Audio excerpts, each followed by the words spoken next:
X-Men director Bryan Singer na akusahan ng pag-rape ng isang child actor.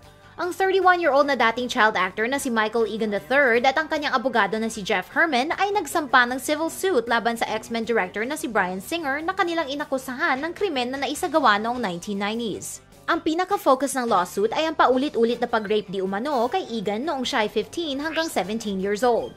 Ayon kay Egan, noong siya ay 15, dinala siya ng kanyang high school classmate sa bahay ng kilalang Hollywood executive na si Mark Collins Rector, na isa sa mga founders ng Digital Entertainment Network kung saan naka-invest si Singer.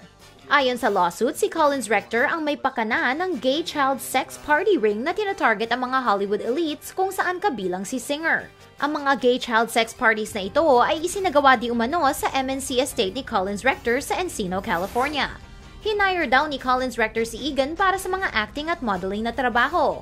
Pero ang tunay na trabaho ni Egan ay ang pakikipag-sex sa mga gay parties sa bahay ni Collins Rector at doon niya unang nakilala si Singer.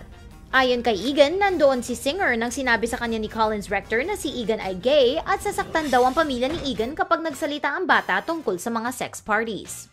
Noong 1999, noong si Egan ay 17 years old, nagpupunta siya sa Hawaii 2 beses sa isang linggo para makipag-sex sa mga makapangyarihang lalaki sa Paul Mitchell Estate sa Kailua.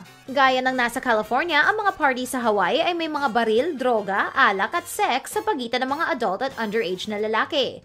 Doon daw binigyan ni Singer ng cocaine, Xanax, Rohypnol, Vicodin at ecstasy si Egan. Nangako pa raw ang direktor na bibigyan niya ng role si Egan sa susunod na X-Men movie basta't huwag itong tatanggi sa sex. Kung hindi, ay magsusumbong raw si Singer kay Collins Rector. Takot na takot si Egan kay Collins Rector na na-convict ng child trafficking noong 2004 salamat sa testimonya ng ibang mga batang nagpunta sa mga party sa Hawaii. Siya ngayon ay isang registered sex offender.